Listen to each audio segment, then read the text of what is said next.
Hello students, आज की इस वीडियो पे हम आप सभी को कक्षा 12वीं के विषय अर्थशास्त्र का वार्षिक परीक्षा का क्वेश्चन पेपर लेकर आ चुके हैं, जो कि सत्र 2023-24 का होने वाला है। इसके साथ ही हम आज की इस वीडियो पे आपको दिए गए क्वेश्चंस का पूरा आपको फुल टू फुल सोल्यूशन भी कराएंगे। इसके साथ यदि आपको इसका PDF चाहिए तो इसका PDF भी आप सभी को प्राप्त हो जाएगा। तो दोस्तों, आज के वीडियो आप सभी के लिए बहुत ही ज़्यादा महत्वपूर्ण होने वाली है। यदि आप इस क्वेश्चन पेपर से दिए गए सभी क्वेश्चंस की अच्छे से तैयारी कर लेते हैं तो आपको 80 में 80 लाने से कोई भी नहीं रोक सकता। जी हाँ, आपको आपके एग्जाम में 80 में 80 लाने से कोई भी नहीं रोक सकता है। तो क्वेश्चन पेपर में दिए गए सभी क्वेश्चंस को अच्छे तरीके से पढ़ लीजिएगा, और मैं जितना पढ़ा रहा हूँ आपको क्वेश्चन आंसर उन सभी को अपने कॉपी पे नोट डाउन कर लीजिएगा। इसके साथ ही छात्रों, मैं आप सभी को बताना चाहता हूँ कि कक्षा 12वीं के अर्थशास्त्र के अलावा अन्य सभी सब्जेक्ट के क्वेश्चन पेपर हमारे पास प्रोवाइड हो चुके हैं। उन सभी का क्वेश्चन पेपर हमारे टेलीग्राम चैनल पे उपलब्ध करा दिया गया है। तो आप सभी को यदि उसका पेपर चाहिए तो आप हमारे टेलीग्राम चैनल को ज्वाइन करके अन्य विषय का पेपर प्राप्त कर सकते हैं। तो चलिए वीडियो स्टार्ट करते हैं। जैसा कि आप जानते हैं, आपको समय 3 घंटे का, और क्वेश्चन पेपर में आपकी संख्या होने वाली 23। ठीक है, 80 नंबर का पेपर होने वाला है। यहाँ पर कुछ निर्देश दिए गए हैं। ठीक है, चलते हैं, देखते हैं हमारा पहला प्रश्न कौन सा। पहला प्रश्न आपसे पूछा गया है, सही विकल्प चुनकर लिखिए। जी हाँ, सही विकल्प चुनकर लिखना है। इससे पहला है, एक फार्म में एक उद्योग एक वस्तु के मूल्य का अध्ययन क्षेत्र है। तो आप बताओगे कि इस अध्ययन क्षेत्र को क्या कहते हैं? व्यष्टि अर्थशास्त्र। क्या कहते हैं? व्यष्टि अर्थशास्त्र कहते हैं। नेक्स्ट है, अर्थशास्त्र में उपयोगिता को बांटा गया है। तो आपको बताना, अर्थशास्त्र को उपयोगिता को 5 भागों में बांटा गया है। जी हाँ, 5 भागों में बांटा गया है। नेक्स्ट है, स्थित लागत है। तो आपको बताना, स्थित लागत क्या है? आपका स्थित लागत भूमि है। स्थित लागत को आप ऐसे याद रख सकते हो, देखो, इससे भूमि होती है जो जमीन, उसे आप एक बार खरीद लेते हो ना, तो उसका रेट आपका हमेशा बढ़ेगा, घटेगा नहीं। इस प्रकार से कह सकते हैं कि वो एक स्थित लागत है। ठीक है, अगले प्रश्न में चलते हैं। यहाँ पर आपसे पूछा गया राष्ट्रीय आय की गणना। क्या पूछा गया बच्चों? राष्ट्रीय आय की गणना पद्धति में निम्न घटक की गणना होती है। तो आपको बताना, इसका जो सही उत्तर होगा, सरकार द्वारा उत्पादित वस्तुएं। क्या होगा बच्चों? सरकार द्वारा उत्पादित वस्तुएं। ठीक है, अगला आता है, सीमांत उपभोग प्रवृत्ति का मान क्या होता है? तो आपको बताना है, सीमांत उपभोग प्रवृत्ति का मान आपको यहाँ पर हालांकि MPC नहीं लिखा है, आपका MPC बराबर हो जाएगा डेल, क्या हो जाएगा? Del C upon del Y. क्या होगा? Del C upon del Y हो जाएगा। ओके, नेक्स्ट है, अच्छा बजट है। तो आपको बताना, अच्छा बजट किसे कहते हैं? अच्छा बजट आपका होगा, संतुलित बजट को आपका अच्छा बजट माना जाता है। ठीक है, अगला है आपका, भारत का भुगतान संतुलन है। तो आपको बताना, भारत का जो भुगतान संतुलन क्या है? तो आपका भारत का भुगतान संतुलन अनुकूल होगा। क्या होगा? अनुकूल होगा। ठीक है, नेक्स्ट है बच्चों आपका प्रश्न क्रमांक 2, रिक्त स्थानों की पूर्ति करें। जहाँ आपसे पहला प्रश्न है आपका पूछा गया, सूक्ष्म एवं व्यापक अर्थशास्त्र एक दूसरे के क्या है? तो आपको बताना है, सूक्ष्म एवं व्यापक अर्थशास्त्र एक दूसरे के पूरक है। ठीक है, अगला चलते हैं, मांग का नियम बिंदी बिंदी कथन है। तो आपको बताना, मांग का नियम मांग का कथन है। किसका? मांग का कथन है। ठीक है, अगला है, उत्पादन फसल निरपेक्ष होता है। तो आपको बताना, उत्पादन फसल वस्तु तथा साधनों, किसके, मैं यहाँ पर लिख देता हूँ, वस्तु तथा साधनों के निरपेक्ष होता है। ठीक है, अगला है बच्चों, समष्टि अर्थशास्त्र में अर्थशास्त्र को बिंदी बिंदी क्षेत्रकों के संयोग के रूप में देखा जाता है। तो आप बताओगे कैसे देखा जाता है बच्चों?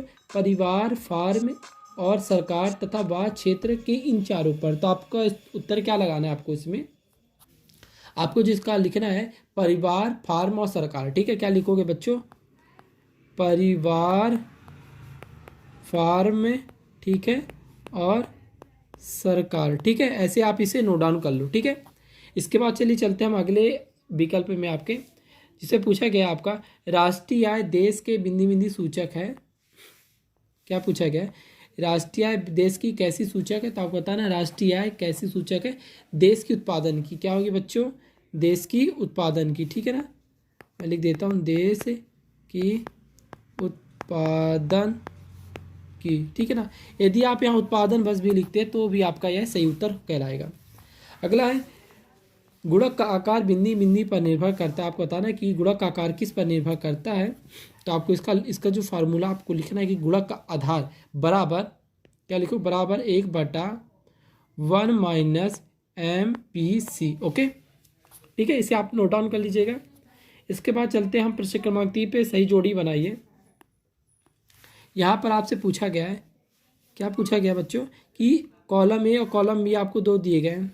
जिसे पहला आपसे पूछा गया है कीन्स का आय विश्लेषण क्या है। तो आपको बताना है कीन्स का आय विश्लेषण आपका डेल क्या होगा, डेल सी डेल वाई होगा। ठीक है, नेक्स्ट है सीमांत उपयोग प्रवृत्ति MPC क्या है। तो आपको बताना है सीमांत उपयोग प्रवृत्ति आपकी, सॉरी स्टूडेंट्स, यहाँ पर जो पहले का आंसर होगा वो मुझे पता नहीं है, लेकिन सेकंड का जो आंसर मैंने आपको बता दिया था, इस सीमांत उद्योग की प्रवृत्ति MPC का del C upon del Y होगा। ठीक है, इस प्रकार छात्रों डेल 3 और 4 को आप रहने दीजिए, ये मुझे नहीं पता। यदि किसी छात्र को पता हो तो इसका उत्तर हमें जल्दी बताएं। नेक्स्ट आता है बैंकों का नियमन होता है। तो आपको बताना है कि बैंकों का नियमन कहाँ होता है। तो बैंकिंग अधिनियम 1949 में क्या होता है, बैंकिंग अधिनियम 1949 में होता है। नेक्स्ट आता है बच्चों डेल क्यू अपान क्यू बराबर डेल पी अपान पी किसका है मान है। तो आप बताना है MR = AR का मान होगा। ठीक है, इसके बाद छात्रों हम चलते हैं नेक्स्ट वीडियो पे, सॉरी नेक्स्ट क्वेश्चन पे। यहाँ पर आपसे पूछा गया है एक शब्द एक वाक्य में उत्तर दीजिए। पहला, व्यष्टि अर्थशास्त्र का प्रमुख विषय क्या है। तो मैं आपको इसका उत्तर बोलते चल रहा हूँ, आप इसका उत्तर लिखते चलेंगे कि व्यष्टि अर्थशास्त्र का प्रमुख विषय यह है कि वह एक व्यष्टि अर्थशास्त्र के अंतर्गत आता है। ठीक है, नेक्स्ट है आपका है बच्चों तटस्थ वक्र के प्रत्येक बिंदु पर उपभोक्ता की को कैसी संतुष्टि प्राप्त होती है। तो आपको बताना है उपभोक्ता को समान संतुष्टि, कैसी समान संतुष्टि प्राप्त होती है। नेक्स्ट है बच्चों उत्पादन फलन कितने प्रकार का होता है। तो आपको बताना है कि उत्पादन फलन 2 प्रकार के होते हैं। ठीक है, अगला है एक बाजार जिसमें विक्रेता को बाजार का पूर्ण ज्ञान होता है उसे क्या कहते हैं। तो उसे आप कहोगे पूर्ण प्रतियोगिता। क्या कहोगे बच्चों, पूर्ण प्रतियोगिता। जैसा कि आप जानते हो आपको जिस क्षेत्र का नॉलेज होता है आपको उस चीज़ में प्रतियोगिता करके कोई हरा नहीं सकता। तो इसी प्रकार आप इसका उत्तर याद रखोगे, पूर्ण प्रतियोगिता। अगला आता है समष्टि अर्थशास्त्र को और किन किन नामों से जाना जाता है। तो आप बताओगे समष्टि अर्थशास्त्र को अर्थशास्त्र के नाम से जाना जाता है। कैसे बच्चों, अर्थशास्त्र के नाम से जाना जाता है। अगला है कीन्स के आय व रोजगार सिद्धांत की आधारशिला क्या है। तो बताना है कि कीन्स के आय व रोजगार सिद्धांत की आधारशिला आपकी प्रभावपूर्ण मांग का सिद्धांत है। क्या होगा बच्चों, प्रभावपूर्ण, लिख देता हूँ, प्रभावपूर्ण मांग का सिद्धांत है। ठीक है, अगला चलते हैं। यहाँ पर आपसे पूछा गया सत्य असत्य की पहचान करना है। ठीक है, तो पहला यहाँ पर उपयोगिता व्यक्तिगत होती है। तो आपको लगाना है इसका जो उत्तर होगा आपका सत्य की, हाँ उपयोगिता जो होती है व्यक्तिगत होती है। नेक्स्ट है कुल लागत 2 प्रकार की होती है, स्थिर लागत व परिवर्तनशील लागत। तो आप भी इसका उत्तर क्या लगाओगे, टिक, सत्य होती है कि ये 2 प्रकार की होती है। अगला है जनसंख्या वृद्धि एवं गति प्रति व्यक्ति आय पर कोई 2 प्रभाव नहीं पड़ता। तो आपको बताना है क्या नहीं पड़ता। तो आप इसका जो आप टिक करोगे तीसरे का असत्य, क्या टिक करोगे, असत्य। ठीक है, नेक्स्ट है पूर्ण रोजगार का आशय शून्य बेरोजगारी नहीं होता। तो आप लगाओगे इसका टिक, सत्य की हाँ नहीं होता। ठीक है, नेक्स्ट है अप्रत्याशित रूप से प्राप्त होने वाला लाभ उपभोग प्रवृत्ति बढ़ा देते हैं। तो आपको बताना है जी हाँ सत्य। ठीक है, यहाँ मतलब कहा गया कि जैसे कि आपको कोई चीज़ फ्री में मिलती है ना, तो वहाँ पर देखोगे वो चीज़ फेंकी जाती है। ठीक है, तो यहाँ पर उसी के बारे में बताया गया। नेक्स्ट है विनिमय दर के निर्धारण में पूर्ति का महत्वपूर्ण स्थान होता है। तो आपको बताना है जी हाँ सत्य। ठीक है, अगला है व्यापार संतुलन भुगतान संतुलन का अंग है। तो आपको बताना है कि जी हाँ व्यापार संतुलन भुगतान संतुलन का अंग है। तो यहाँ पे इसका उत्तर लगाओगे सत्य। ठीक है, क्रमांक 6 में पूछा गया व्यष्टि अर्थशास्त्र की कोई 2 विषय एक परिभाषा लिखिए, अथवा में अर्थशास्त्र से क्या आशय है। ठीक है छात्रों, इसके बाद चलते हैं प्रश्न क्रमांक 7 पे। पहले हम आप सभी को इसका क्वेश्चंस कराएंगे, समझाएंगे क्वेश्चंस कहता क्या है, फिर इसके बाद आपको हम इसका उत्तर भी प्रोवाइड करा देंगे। ठीक है, नेक्स्ट है उत्पादन फलन के कितने रूप होते हैं अथवा परिवर्तनशील लागत से आप क्या समझते हैं, मतलब आपको बताना उत्पादन फलन क्या होता है, ठीक है, और परिवर्तनशील लागत क्या होता है आपको बताना। नेक्स्ट है क्या होगा यदि बाजार में प्रचलित मूल्य संतुलन कीमत से अधिक है, बताना है कि यदि बाजार में रेट है जो मूल्य रेट से ज़्यादा हो तो आप पर क्या प्रभाव पड़ेगा, ठीक है। नेक्स्ट अथवा इसका पूछा गया कीमत सीमा क्या है, तो आप बताना कीमत सीमा क्या है। नेक्स्ट है कीमत तल निर्धारण की दो विशेषता लिखिए अथवा कीमत सीमा तथा कीमत तल निर्धारण की कोई दो उद्देश्य लिखना है, ठीक है छात्रों। इसके बाद आता है बच्चों आपका प्रश्न क्रमांक 10। प्रश्न क्रमांक 10 में आपसे पूछा गया है प्रवाह से क्या आशय है अथवा सकल घरेलू उत्पादन से क्या आशय है। अगला है प्रश्न क्रमांक 11 में मिश्रित आय से क्या आशय है अथवा राष्ट्रीय आय में परिवर्तन का कल्याण पर क्या प्रभाव पड़ता है। नेक्स्ट है बच्चों प्रश्न क्रमांक 12, यहाँ पर आपसे पूछा गया केंद्रीय बैंक को परिभाषित कीजिए, ठीक है ना, मतलब केंद्रीय बैंक आपका क्या होता है, केंद्रीय बैंक आपका होता है आरबीआई बैंक, ठीक है ना, तो आपको आरबीआई बैंक को लेकर परिभाषित करना है। अथवा आपको पूछा है मुद्रा आपूर्ति क्या है, ठीक है, तो बता रहे हैं कि मुद्रा मतलब मुद्रा का मतलब हो जाता है आपका पैसा, तो पैसा का भाव क्या होता है आपको बताना है। प्रश्न क्रमांक 13 में पूछा गया है कुल्य मांग, क्या बच्चों पूछा गया कि कुल्य मांग फलन का अर्थ बताए अथवा रोजगार के परंपरागत सिद्धांत ए तथा केन्स्किन सिद्धांत में अंतर लिखे। अथवा है प्रश्न क्रमांक 14 कुल्य मांग के घटकों के नाम दीजिए अथवा उपभोग प्रवृत्ति का अर्थ लिखिए, क्या उपभोग प्रवृत्ति का अर्थ लिखिए, ठीक है। नेक्स्ट बच्चों चलते हैं प्रश्न क्रमांक 15 पे। यहाँ पर आपसे पूछा गया क्या पूछा गया आपको बताना है कि उपभोग प्रवृत्ति को निर्धारित करने वाले कोई तो तत्व लिखिए अथवा अपूर्ण बेरोजगार से क्या अर्थ है। तो जहां पर पूछा गया उपभोग प्रवृत्ति, क्या पूछा गया बच्चों उपभोग प्रवृत्ति, तो आपको उपभोग प्रवृत्ति की कोई दो तत्व लिखना है कि उनके दो तत्व किन कारणों से होता है। और यहाँ पर बताना आपको अपूर्ण बेरोजगार, मतलब अपूर्ण बेरोजगार से लेकर आप क्या कथन कहना चाहते हो आपको यहाँ पर लिखना है। नेक्स्ट आता है बच्चों प्रश्न क्रमांक 16। यहाँ पर पूछा गया है सीमांत, क्या पूछा गया बच्चों सीमांत उपयोगिता से क्या आशय अथवा कुल उपयोगिता से क्या आशय है, मतलब आपका यहाँ पूछा गया जैसे यहाँ पर पूछा गया सीमांत उपयोगिता मतलब किसी वस्तु के एक निश्चित सीमा पर उपयोग करने से आपको क्या क्या आप विचार व्यक्त करना चाहते हैं अपना। अथवा पूछा गया कुल उपयोगिता, मतलब यदि कुछ वस्तु है, ठीक है, उसकी कुल मात्रा का उपयोग करने पर आपको उसका कारण लिखना है, ठीक है, मतलब कहा जाए परिभाषा एक तरह से, ठीक है। इसके बाद आता है बच्चों आपका प्रश्न क्रमांक 17 तटस्थ तथा वक्र विश्लेषण की मान्यता बताइए अथवा आपको पूछा गया है बजट लाइन का अर्थ लिखिए, क्या बजट लाइन का अर्थ समझाइए। इसके बाद आता है प्रश्न क्रमांक 18। यहाँ पर पूछा गया एक कीमत स्वीकारक फार्म की बाजार कीमत तथा औसत समाप्ति से क्या अर्थ संबंध है अथवा प्रौद्योगिकी प्रगति एक फार्म के प्रतिपूर्ण वक्र को किस प्रकार प्रभावित किया जाता है, ठीक है।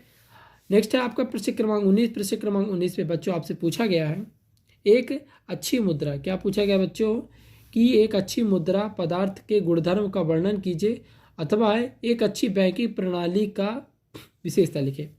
मतलब आपको प्रश्न क्रमांक 19 से पूछा गया क्या है कि एक अच्छी मुद्रा, मतलब आपको बताना है कि एक अच्छी मुद्रा का क्या उपयोग है। जैसे कि आपके पास 100, 200, 500, 1000 रुपए के नोट है तो आपको उसके अच्छे प्रकार लिखना है कि आपको उससे क्या उसके रहने से आपको कितनी सहूलियत होती है आपको काम काज में, ठीक है। नेक्स्ट है अच्छी बैंकिंग प्रणाली, मतलब आपको बैंक प्रणाली में बताना है कि अच्छी बैंकिंग प्रणाली किसे कहते हैं और बैंकों में क्या सुविधाएं होनी चाहिए जिससे अच्छी बैंकिंग प्रणाली वो बन सके, ठीक है। इसके बाद आता है बच्चों प्रश्न क्रमांक 20। प्रश्न क्रमांक 20 में आपसे पूछा गया है सीमांत उपयोगिता हास्य नियम क्या है। इसके पहले पूछा गया था सीमांत उपयोगिता, लेकिन यहाँ पर आपसे पूछा गया क्या हास्य नियम, क्या पूछा गया हास्य नियम, ठीक है ना। उसका रेखा चित्र आपको बनाना, चित्र बनाते हुए आपको समझाना है, ठीक है। अथवा है मांग की कीमत लांच प्रभावित करने वाले कारकों का व्याख्या कीजिए। और इसका प्रश्न क्रमांक 21 है कुल आगम सीमांत आगम और औसत आगम के संबंध को उदाहरण से स्पष्ट कीजिए। अथवा उत्पादन फलन की विशेषता लिखिए। यह सभी प्रश्न आपके देख सकते हो 4-4 नंबर के होंगे। कितने? 4-4 नंबर के होंगे। नेक्स्ट है प्रश्न क्रमांक 22। यहाँ पर पूछा गया बजट निर्माण की प्रक्रिया को समझाइए अथवा आयकर की विशेषता लिखिए। क्या? आयकर की विशेषता लिखिए।